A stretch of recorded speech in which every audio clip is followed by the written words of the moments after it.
Hello guys, and welcome to my third video on this series with tips and tricks to improve your EU4 gameplay.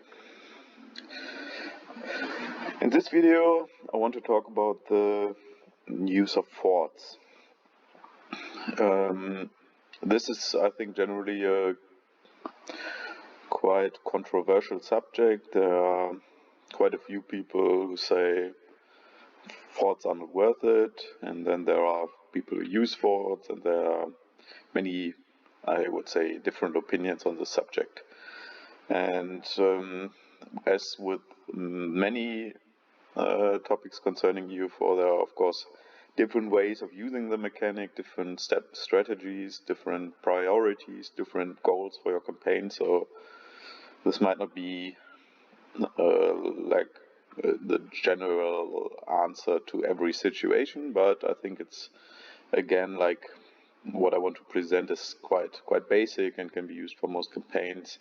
And it's basically, I will basically showcase how I use forts. And to show this, I have loaded up a campaign where I play England, or now Great Britain. And yeah, as you can already see here, I've built extra forts, and I have quite a few forts spread around through my country. And yeah, why is what I want to explain in this video. Of course, for the beginner of EU4, it's usually the main focus is forts are for defense. It's harder to occupy the province, it takes longer, the opponent doesn't get war score, and so you can secure your lands with forts. But that's not the only advantage forts have. I mean, there are other advantages, and I want to show them to you and explain why these advantages even lead me to, for example, build a fort in an area where it's like in Ireland, where it's really unlikely that I will ever get attacked there, and actually need the forts there for defense. And the main reason is that forts contribute to your army tradition. And the way it works is that you can get up to one army tradition yearly. You can see it here in the screen. For every fully maintained fort per 50 development. Here in my case, I have quite a lot of development and so many forts that I gain plus 0.86 army tradition yearly because I have these forts.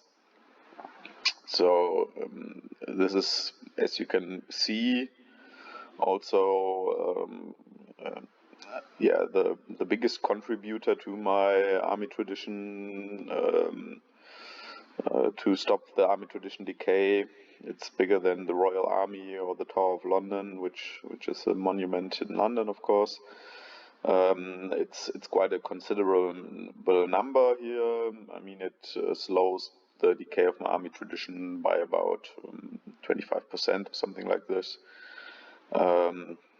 Or if you look at the base value, it can be 20%, not considering every other aspect. And as you can also see here, the effects of army tradition are really big. So there is, in my case, I have high army tradition with 99.2%, so close to the maximum. And this gives me 25% morale nearly, 10% manpower recovery speed, 10% recover army morale speed, and 5% siege ability. So maybe, or I would say all these four effects are definitely big, and especially, of course, 25% morale is huge.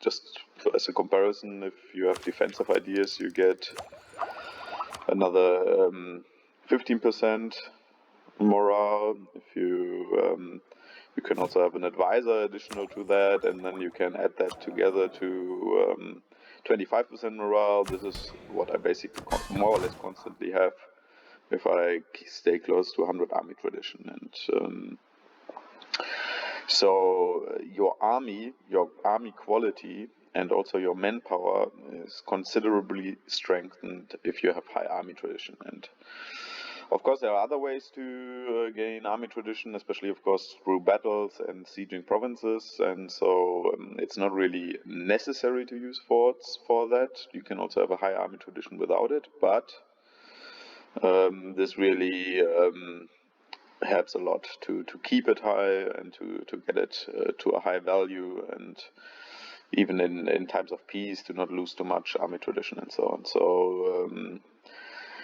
it's not just like a defensive aspect. It's not just a lot of money I pay to be secure. It's actually a lot of money to have a lot stronger armies, to siege faster, and to recover my manpower faster. And I would say this is in many situations in EU4 during a campaign recommendable or recommended to make sure you have fully maintained forts at the current level to stop the decay or to slow the decay of your army tradition. There's of course one big downside, the high costs. Here in my case it's actually 38 ducats a month because I have 38 forts. On level 2 it's still the lowest level at the moment, so it's kind of equivalent to my advisor costs at the moment. But as you can see, I still have a positive balance, and this is something I want to stress. It's definitely not clever if you build a lot of forts just to get this value up here, to get more army tradition or to lose army tradition slower, but and then go bankrupt for it or have no money for other purposes. I usually focus on strengthening my economy first, build the proper buildings to make more money, build workshops, build manufactories, get a good position in terms of trade and so on, to have a strong economy, and then I start to concentrate more on building the necessary forts. So this is so how I recommend to use it, not just to start off with building as many forts as necessary, but mainly to have a really solid economy first, and then look more closely to maintaining current level forts. So also not mothballing them anymore during peacetime, which might still be a good thing to do in the early game or in the early phases of the game, where you are still building up your economy, building other buildings, and making sure that you can afford your army in the first place, of course. And of course, there's maybe one more aspect to mention about forts, which is also quite strong, in my opinion, which is the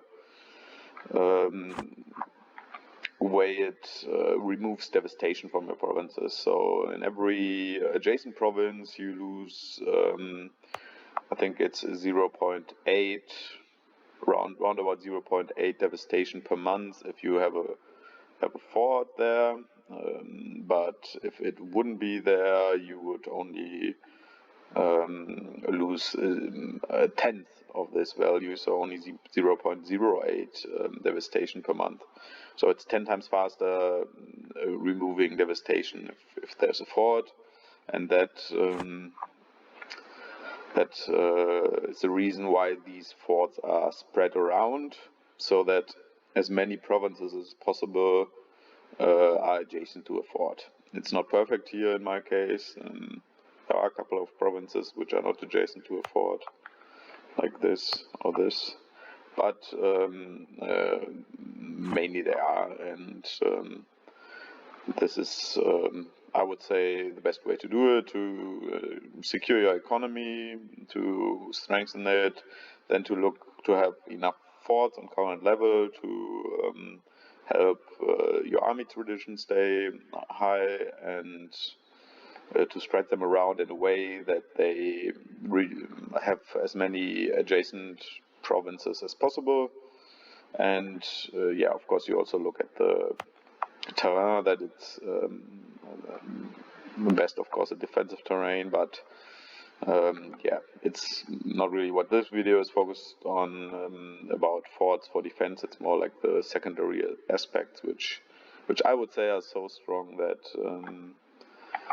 that you should keep that in mind and use it with that in mind. So maybe one last thing would be to say that there might be regions on the map where it's really difficult to establish good trade income, or which are generally quite poor, or you have a difficult situation where you are really poor and so on. Then you should really focus on your economy and not on your forts, and maybe even delete them or mothball them and so on. That can definitely be the case, but if you have a solid economy, I would recommend actually building them and keeping them up to date. Alright, that's it. Thanks for listening.